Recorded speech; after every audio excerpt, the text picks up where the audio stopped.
नमस्कार दोस्तों राजनीतिक चौसर आपने कभी देखा नहीं होगा और राजनीतिक चौसर के ऊपर राजनीतिक चालों को इससे पहले आपने कभी भी इस देश के भीतर परखा भी नहीं होगा। सियासी तौर पर जो चालें इस भारत देश के भीतर जब कभी भी चली जाती है उसका जवाब कैसे, किस रूप में और किस समय और कहां पर दिया जाए, दरअसल यही उस चौसर और उस राजनीति की बड़ी खासियत होती है।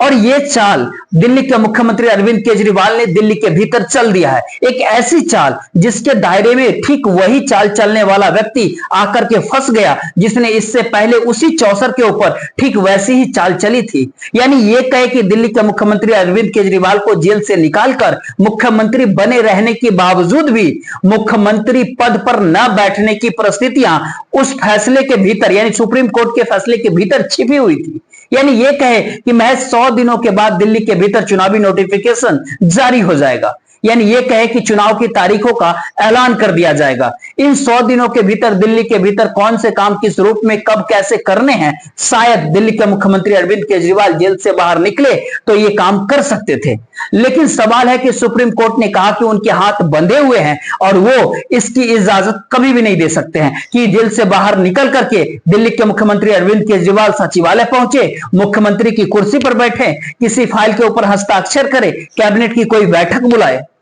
और लगे यही कि दरअसल ये चुनावी जमानत है अरविंद केजरीवाल की, क्योंकि हरियाणा के भीतर भारतीय जनता पार्टी के लिए मुश्किल हालात है। आम आदमी पार्टी अपने बूते हरियाणा के भीतर चुनावी मैदान में है, तो वैसे में केजरीवाल चुनाव प्रचार करने के लिए हरियाणा जरूर जाएंगे। लाभ किसे होगा, फायदा किसे होगा, अब ये बताने की आपको जरूरत होनी नहीं चाहिए। लेकिन महज 2 दिनों के भीतर परिस्थितियां कुछ ऐसी पलटी कि दिल्ली के मुख्यमंत्री अरविंद केजरीवाल इस बात को समझ बैठे। उन्होंने जो सोचा कि क्यों नहीं इस राजनीतिक चौसर के ऊपर एक ऐसी चाल चली जाए इस वक्त में जिन्होंने उनको जेल से निकाला और जिस मकसद के साथ जेल से निकाला उन्हें ही इस चौसर पे ला करके खड़ा कर दिया जाए मौजूदा वक्त में, और एक ऐसी बिसात जिसमें सह और मात का खेल और दूसरी लगाम अरविंद केजरीवाल के हाथों में। तो आज उन्होंने दिल्ली के मुख्यमंत्री बाकायदा अपने कार्यकर्ताओं को संबोधित करते करते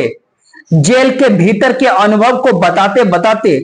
एलजी की भूमिका को बताते दिखाते समझाते बुझाते और इन सब के बीच केंद्र की मंशा को बताते दिखाते जतलाते सब कुछ कहते हुए उन्होंने कहा महज 2 दिन के बाद दिल्ली के मुख्यमंत्री पद से इस्तीफा दे देंगे।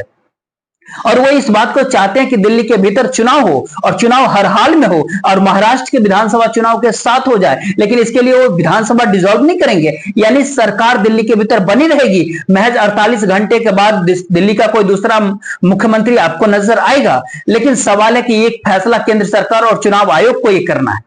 यानी ये कहे कि जो एंटी इनकम्बेंसी का जो जोर अरविंद केजरीवाल के माथे के ऊपर लगातार लगते चला गया कि वह जेल के भीतर है, बाहर काम नहीं हो रहा है। विजेंद्र गुप्ता जो कि भारतीय जनता पार्टी के एमएलए हैं, उन्होंने एक लेटर लिखा, एक पत्र लिखा राष्ट्रपति को। राष्ट्रपति महोदया ने उस पत्र को पढ़ा, उस पत्र को बाकायदा गृह सचिव के पास भेज दिया। गृह सचिव ने उस पत्र के कुछ हिस्सों को लेकर के एलजी के पास भेज दिया, यानी राज्यपाल के पास भेज दिया। यानी एक पूरे प्रक्रिया की शुरुआत हुई कि दिल्ली में कोई काम इसलिए नहीं हो रहा क्योंकि दिल्ली के मुख्यमंत्री अरविंद केजरीवाल जेल के भीतर है और वो इस्तीफा जेल के भीतर से देते नहीं है। तो बाहर निकलते ही उन्होंने महज 2 दिनों के भीतर एक फैसला लिया कि अब इस्तीफा दे देना चाहिए और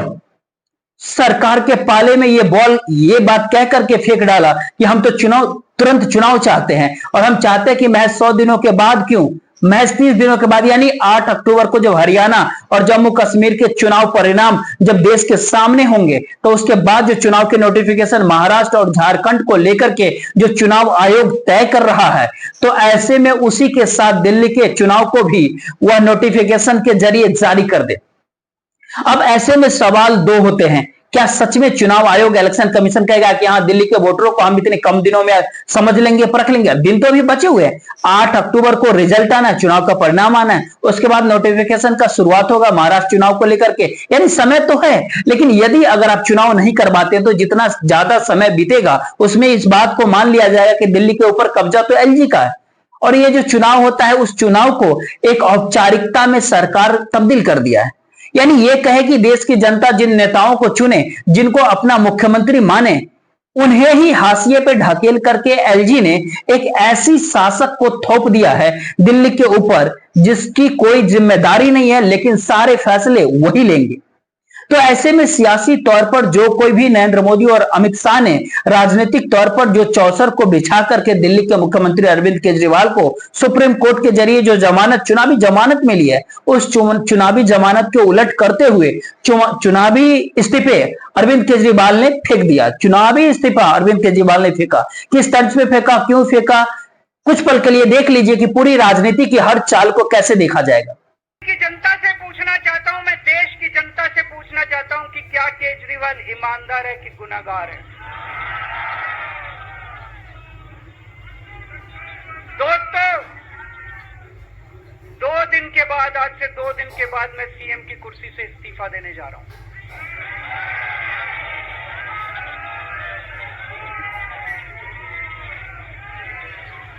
और मैं तब तक सीएम की कुर्सी पे नहीं बैठूंगा जब तक जनता अपना फैसला ना सुना दे। मैं जनता के बीच में जाऊंगा, गली गली में जाऊंगा, घर घर में जाऊंगा, और जब तक जनता अपना फैसला ना सुना दे कि केजरीवाल ईमानदार है, तब तक मैं सीएम की कुर्सी के ऊपर नहीं बैठूंगा। वैसे भी दिल्ली के मुख्यमंत्री अरविंद केजरीवाल की लाइन बड़ी सीधी है। फरवरी के भीतर यदि जनता अरविंद केजरीवाल को दोबारा चुनेंगे तो फिर वो दिल्ली के मुख्यमंत्री पद पर बैठ जाएंगे, यानी उस पद के ऊपर वो दोबारा शपथ ग्रहण करेंगे, शपथ लेंगे। लेकिन अब वो इस्तीफा दे रहे हैं, यानी इस दौर में आम आदमी पार्टी और दिल्ली के मुख्यमंत्री अरविंद केजरीवाल को लेकर के जो राजनीतिक सियासत की जो जमीन है दिल्ली के भीतर, जो भारतीय जनता पार्टी ने उस जमीन को तैयार किया, वो जमीन एक ही झटके में भारतीय जनता पार्टी की जमीन को खिसका करके ले गई, क्योंकि भारतीय जनता पार्टी के पास दिल्ली के भीतर अभी कोई चेहरा मजबूत है नहीं। सियासी तौर पर उसकी तैयारी भारतीय जनता पार्टी के भीतर अभी है नहीं। खुद नरेंद्र मोदी और अमित शाह की राजनीति हरियाणा के विधानसभा चुनाव और जम्मू कश्मीर की परिस्थितियों को अपने अनुकूल करने में जुटी हुई है, यानी वो इस बात को इस दौर में मान करके चल रहे हैं कि दरअसल महाराष्ट्र के विधानसभा चुनाव को अपने अनुकूल करने के लिए जो कोई भी बिसात इस दौर में बिछाया जा सकता है वो सब कुछ करेंगे। उसके बाद जनवरी या फरवरी के महीने के भीतर देखेंगे कि दिल्ली को लेकर के किस राजनीति को साधना है। एक ही झटके में पूरी की पूरी राजनीतिक जमीन को पलटते हुए दिल्ली के मुख्यमंत्री अरविंद केजरीवाल ने अब साफ कर दिया कि चेहरा आम आदमी पार्टी का तो मैं ही हूं। यानी ये कहिए कि अब आपके सामने कौन खड़ा है, कोई नेता है या फिर कोई एलजी है। यानी ये कहे कि सियासी तौर पर यह एक परिस्थिति भारतीय जनता पार्टी को उस कटघरे के भीतर ला करके खड़ा कर गई, जिस कटघरे में इससे पहले दिल्ली के मुख्यमंत्री अरविंद केजरीवाल को खड़ा करके एलजी हो या खुद दिल्ली की केंद्रीय सत्ता हो, यानी क्योंकि नरेंद्र मोदी और अमित शाह हो, जो अपनी इस तर्ज पर बिसात बिछाती गई कि दिल्ली के भीतर सब कुछ ठप पड़ा है और क्यों नहीं यहां पर राष्ट्रपति शासन लगा देना चाहिए। दरअसल ये एक शगुफा नहीं था, बल्कि ये कहे कि सियासी जमीन को अपने अनुकूल करने की परिस्थितियों को विकसित करने की मानसिकता थी। उसी सोच को एक ही झटके में दिल्ली के मुख्यमंत्री अरविंद केजरीवाल ने पलट डाला। लेकिन सवाल केवल इतना भर नहीं है, सवाल तो इसके आगे का होता है। पहला एक सवाल यह होता है कि क्या सच में किसी मुख्यमंत्री को जेल में डाल देना और उस मुख्यमंत्री का जेल में रहते हुए भी सरकार चलाना या फिर इस्तीफा न देना, अब इस देश के भीतर इस मार्फत चुनाव लड़ा जाएगा और इस बात की असर हरियाणा के विधानसभा चुनाव पर भी पड़ेगा और इसका असर महाराष्ट्र के विधानसभा चुनाव पर भी पड़ेगा। क्योंकि इस दौर में ध्यान दीजिए कि केंद्र सरकार ने इस दौर में किसी भी गैर भारतीय जनता पार्टी शासित राज्यों के मुख्यमंत्रियों को छोड़ा नहीं, और यहां तक कि जो मुख्यमंत्री बनने की मशक्कत कर रहे हैं, जो जोर लगा रहे हैं, जैसे हरियाणा के भीतर हुडा, भूपेंद्र सिंह हुडा, उनके खिलाफ ईडी का मामला होता है और माना यह भी जा रहा है कि पहले सर्वे कराया गया हुडा को लेकर के हरियाणा के भीतर कि हरियाणा में यदि उनको जेल में डाल दिया जाए तो फिर उनको चुनाव से पहले तो फायदा मिल जाएगा, लेकिन चुनाव के बाद अगर डालते हैं तो फिर अपने अनुकूल, यदि भंग असेंबली की स्थिति आती है तो अपने अनुकूल परिस्थितियां बनाई जा सकती है। यह एक दीपक हुडा को लेकर के जो अभी मुख्यमंत्री नहीं है, लेकिन सिद्धारमैया कर्नाटक के मुख्यमंत्री, उनके खिलाफ फाइल खोल चुकी है, उनके खिलाफ केस दर्ज हो चुका है। ममता बनर्जी पश्चिम बंगाल के, उनके खिलाफ फाइल खुली हुई है, महीनों भर से खुली हुई है। मशक्कत करते हुए पद पर आते हुए बेचैन तेजस्वी यादव, उनकी फाइल भी बिहार के भीतर खुली हुई है, ईडी ने खोल रखी है। और यहां तक कि विजयन की भी फाइल खोली हुई है, यहां तक कि स्टालिन, एमके स्टालिन, उनके आसपास के तमाम नेताओं को लेकर के भी दर्ज मामले लगातार बतला रहे हैं कि पता नहीं कब किस रूप में कैसे उनके खिलाफ कौन सी फाइल नहीं खुल जाए। यानी यह कहे कि परिस्थितियां इस रूप में थी कि दिल्ली के मुख्यमंत्री केजरीवाल एक ही झटके में खुद को अगुवाई करते हुए दिखाई दे, जो कि भारतीय जनता पार्टी की पूरी रणनीति है। और चूंकि वह जेल से बाहर निकले हैं, वह जेल के भीतर थे अरविंद केजरीवाल, और जेल से निकल करके उन्होंने इस शर्त पर इस्तीफा दे दिया कि यहां पर चुनाव जल्दी करवाइए, आपको ऐसा लगता है तो चुनाव करवाइए, मैं पद छोड़ने को तैयार हूं। इसके पीछे यह भी हो सकता है कि कोई भी मंशा हो सकती है, मंशा बहुत सारे हो सकती है, बहुत सारी मंशा साफ है। अगर महज 100 दिनों के भीतर अगर सिलसिलेवार तरीके से तारीखों के अनुसार महाराष्ट्र के विधानसभा चुनाव के बाद अगर दिल्ली के भीतर चुनाव अगर हुआ, तो वही तो मुख्यमंत्री रहेंगे जो दिल्ली के लिए कुछ निर्णय ले, कोई ऐसा निर्णय ले जिसके भीतर एलजी फंसते जाए, कुछ ऐसे फैसले लिए जाए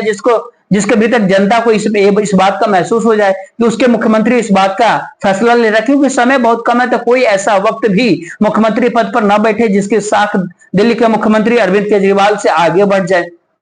क्योंकि इस दौर में केजरीवाल मुख्यमंत्री तो हैं, लेकिन उनके पास कोई मंत्रालय नहीं, सारे फैसले उनके आसपास घुमड़ते रहते हैं, पार्टी भी उनके आसपास घुमड़ती रहती है। तो ऐसे में वो इस बात को जानते समझते हैं कि वो अपने बूते देश की जनता के बीच जाना और विधायकों के बीच जनता के बीच जाने में जमीन आसमान का अंतर है। जनता केवल आम आदमी पार्टी के जरिए अरविंद केजरीवाल को पहचानती है। और इस दौर में मनीष सिसोदिया जेल पहुंच गए, वो बाहर आ गए, संजय सिंह जेल गए, वो बाहर आ गए, सबसे पहले सत्येंद्र जैन जेल गए थे, जो कि आज तक बाहर नहीं निकल पाए। जो कोई भी इस दौर में करीबी के तौर पर जिसकी पहचान इस राजनीति के साथ जुड़ी रहेगी, तो जेल की राजनीति को भारतीय जनता पार्टी ने जिस तरीके से मौजूदा वक्त में खाक दी और दिल्ली के ऊपर बैठे हुए केंद्र सरकार ने उसके लिए जो ऑक्सीजन का काम देना शुरू किया, दरअसल वही राजनीतिक मुद्दा बनकर के अब दिल्ली के चुनाव में क्यों नहीं चल सकता है। और तमाम सारे नेताओं को जो गैर भारतीय जनता पार्टी शासित राज्यों के भीतर हैं, अगर जेल की राजनीति के साथ ही अगर वो देख रहे हैं, तो उन्होंने ये भी कह दिया कि जेल जाकर के भी इस्तीफा मत दीजिए। और इस बात का आज खुले तौर पे जिक्र भी किया गया। फॉर्मूला बना रखा है, आप देख रहे हो किस तरह से एमएलए तोड़ दो, एमएलए खरीद लो, ईडी भेज के डरा दो, सीबीआई भेज के डरा दो, फर्जी केस कर दो, जेल में डाल दो, पार्टी तोड़ दो। महाराष्ट्र में कैसे उन्होंने दो राष्ट्रीय पार्टियां तोड़ दी, पार्टी तोड़ दो, सरकारें गिरा दो और अपनी सरकार बना लो। इनको यह लग रहा था केजरीवाल को जेल भेज देंगे तो दिल्ली में इनकी पार्टी टूट जाएगी, दिल्ली में बीजेपी की सरकार बना लेंगे। इनको लग रहा था पंजाब की सरकार तोड़ के पंजाब में हम अपनी सरकार बना लेंगे, इनके एमएलए तोड़ लेंगे। लेकिन हमारी पार्टी नहीं टूटी, हमारे एमएलए नहीं टूटे, हमारे एमएलए तो छोड़ो कार्यकर्ता भी नहीं टूटे। तो क्या दिल्ली के मुख्यमंत्री अरविंद केजरीवाल ने नरेंद्र मोदी और अमित शाह की पूरी बिसात को पलट करके उनको ही कटघरा में लाकर खड़ा कर दिया? क्या इस भारत देश की राजनीति के भीतर इस्तीफा देकर क्या अब अरविंद केजरीवाल उस जेल की राजनीति में अब अगुवाई करते हुए विपक्ष के नेता के तौर पर स्थापित हो गए? इसी समय में दिल्ली के मुख्यमंत्री अरविंद केजरीवाल के ऊपर जो भी आरोप लगे, खुद उनके घर को लेकर के जो आरोप लगे, जो शीश महल का जिक्र बार बार हर कोई करता चला गया, क्या उससे उन्होंने मुक्ति पा लिया? जो उन्होंने कहा था कि सुरक्षा नहीं लेंगे, गाड़ी नहीं लेंगे, चकाचौंध नहीं लेंगे और एक आम आदमी की तर्ज पर वो अपनी राजनीति को आगे लेकर के जाएंगे एक ही झटके में, क्या उसके भीतर उन तमाम चीजों से वह मुक्त हो गए? जिस समय में राजनीतिक शुरुआत किया था उस समय निशाने पर कांग्रेस की सत्ता हुआ करती थी अरविंद केजरीवाल के सामने, लेकिन दिल्ली के भीतर भी केजरीवाल के सामने कांग्रेस की सत्ता थी और केंद्र में भी कांग्रेस की सत्ता थी। भ्रष्टाचारी के जब नाम गिनाते थे तो सारे के सारे कांग्रेसी हुआ करते थे। इस दौर में इंडिया गठबंधन के साथ वो गलवैया डाल करके घूमते, कांग्रेसी के साथ गलवैया डाल करके घूमते अरविंद केजरीवाल, तो क्या उन सबसे मुक्ति पा लिया? इस दौर में जो कोई भी बिसात अरविंद केजरीवाल बिसाते चले जा रहे थे, अरविंद केजरीवाल इस बात को समझ रहे थे कि सियासी तौर पर उनको खत्म करने की परिस्थितियां जो विकसित की गई है भारतीय जनता पार्टी की तरफ से, और फिर उनके सामने एक बार जनता के बीच जाने के अलावा कोई दूसरा विकल्प बचता भी नहीं है। क्योंकि अगर आंकड़ों के हिसाब से, और चुनाव तो आंकड़ों का खेल ही होता है। दरअसल आप लोकसभा चुनाव 2024 के भीतर अगर पिछले दिनों देखें, जिसमें 60 सीट भारतीय जनता पार्टी दिल्ली का जीत गई, आम आदमी पार्टी और कांग्रेस मिलकर के दिल्ली के भीतर चुनाव लड़ रही थी, लेकिन इसके बावजूद भी 54% से अधिक वोट भारतीय जनता पार्टी को अकेले दिल्ली के भीतर मिलते हैं और 7 के 60 जीत जाते हैं। आम आदमी पार्टी को 24% मिलते हैं और 19% कांग्रेस को वोट मिलते हैं, यानी दोनों को साथ कर दीजिएगा तब भी 43 यानी 43% वोट पे आते हैं। जब एक साथ मिलकर के चुनाव लड़ते हैं 54% यानी 11% उससे अधिक भारतीय जनता पार्टी को वोट मिलते हैं और सातों सीट दिल्ली की भारतीय जनता पार्टी जीत जाती है। और 2019 के लोकसभा चुनाव के भीतर अगर आप चले जाइएगा तो ऐसा नहीं कि उस समय अलग अलग चुनाव के मौके पर लड़े थे तो केजरीवाल को फायदा हुआ। उस दौर में भी अगर परखिएगा तो एक ही झटके में आपको नजर आ जाएगा, जिस आम आदमी पार्टी को कांग्रेस के साथ मिलकर के चुनाव लड़ने में 24.17% वोट पड़े थे 2019 के लोकसभा चुनाव के भीतर, तो 2019 में 18.11 मिले थे। कांग्रेस के साथ आने पर 6.6% वोट का इजाफा हो गया 2024 में 2019 के तुलना में। वही कांग्रेस जो साथ आने पर जो 19% वोट पड़े थे वो 3.5% कम हो गए 2019 के तुलना में। यानी ये कहे कि केवल 2% वोट के जो थे भारतीय जनता पार्टी के कम हुए हैं 2019 के तुलना में 2024 में। इसका मैसेज क्या जाता है? दिल्ली के भीतर लोकसभा चुनाव के भीतर भारतीय जनता पार्टी का वर्चस्व है, मोदी का चेहरा चलता है, बाकी दोनों पार्टियां साथ रहे फिर या अलग रहे, वह अपने तौर पर भारतीय जनता पार्टी 54 और 56% वोट ले ही आती है लोकसभा के चुनाव में दिल्ली के भीतर, तो फिर ये दोनों कहां टिकेंगे? तो ऐसे में माना जाए कि विधानसभा चुनाव के भीतर केवल केजरीवाल का चेहरा चलता है दिल्ली के भीतर, बाकी किसी का नहीं चलता है। क्योंकि यदि आप चुनावी परिस्थितियों को देखें तो पिछले चुनाव के भीतर यानी 2020 के चुनाव में 62 सीटें आम आदमी पार्टी ने जीती थी और 53.57% वोट आम आदमी पार्टी को पड़े थे। उससे पहले के चुनाव में चले जाइएगा 2015 के भीतर तो दिल्ली के भीतर करीब 54%, 54.5% आम आदमी पार्टी को वोट पड़ी थी, तब 67 सीट आम आदमी पार्टी जीत गई थी। तब विधानसभा में 1% वोट की कमी 5 वर्ष के बाद आती है, 5 सीटों की कमी 5 वर्ष के बाद आती है, लेकिन कांग्रेस के पास कुछ भी नहीं।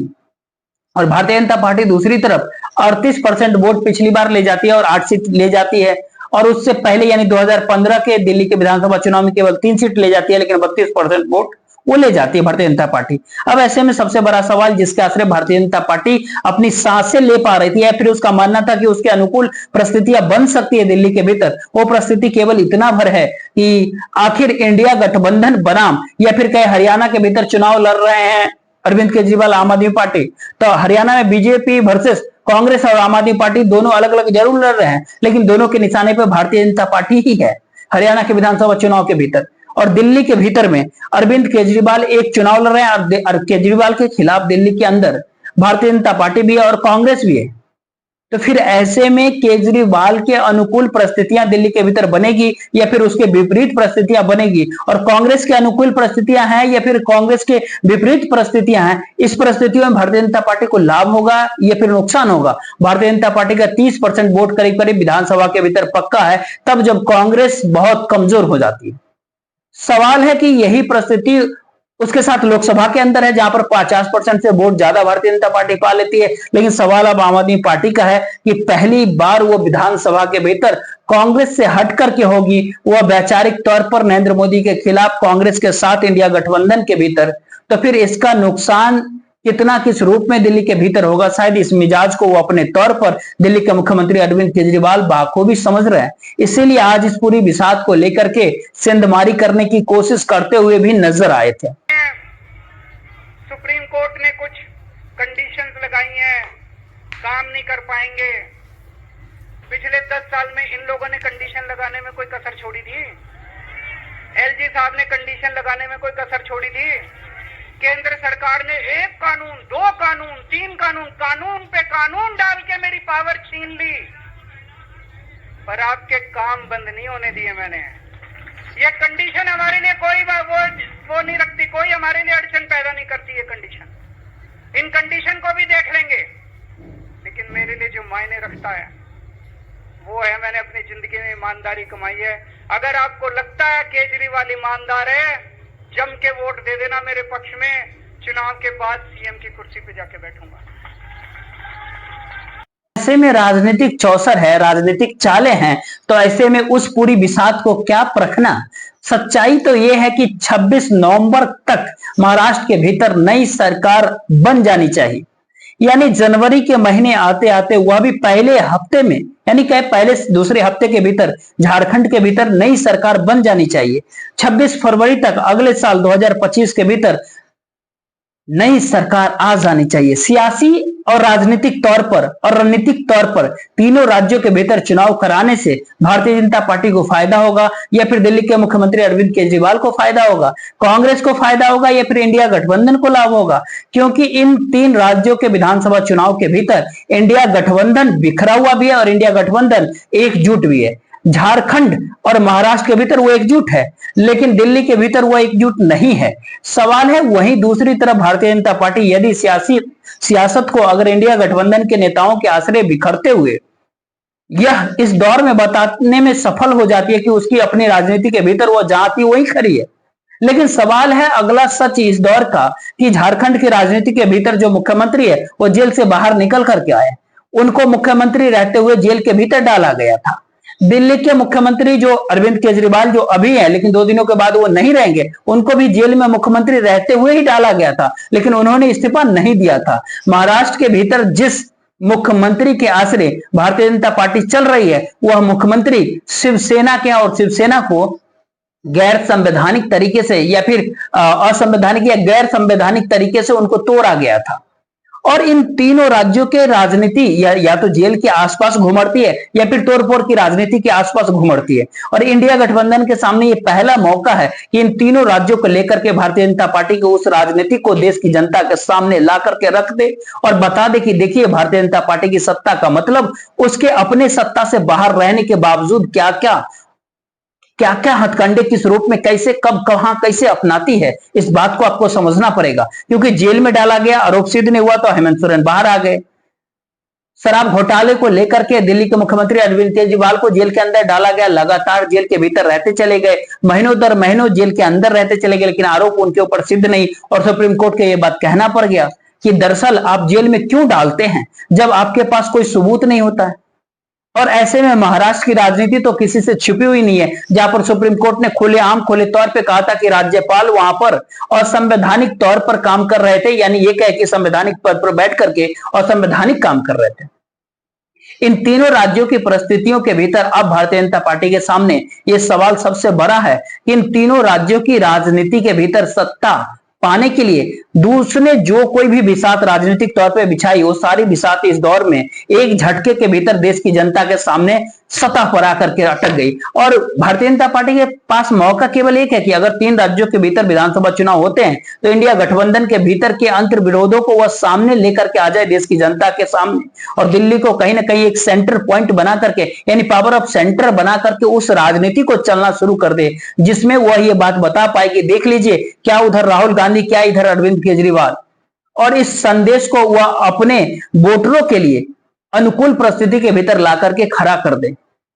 यानी ये कहे कि चाहे या फिर अनचाहे इस चौसर के ऊपर, इस राजनीति के ऊपर केजरीवाल ने एक ऐसी चाल चली जिसके काट इस समय भारतीय जनता पार्टी के पास या फिर कहे नरेंद्र मोदी और अमित शाह के पास नहीं है। और एक ऐसी चाल के जरिए उन्होंने अपनी काट को खत्म कर दिया है जो पहले भारतीय जनता पार्टी ने इस बात को सोच करके चाल चली थी कि दिल्ली के मुख्यमंत्री अरविंद केजरीवाल को जेल से बाहर निकाला जाए, लेकिन जेल से बाहर निकाल करके भी उनको मुख्यमंत्री पद तक पहुंचने न दिया जाए।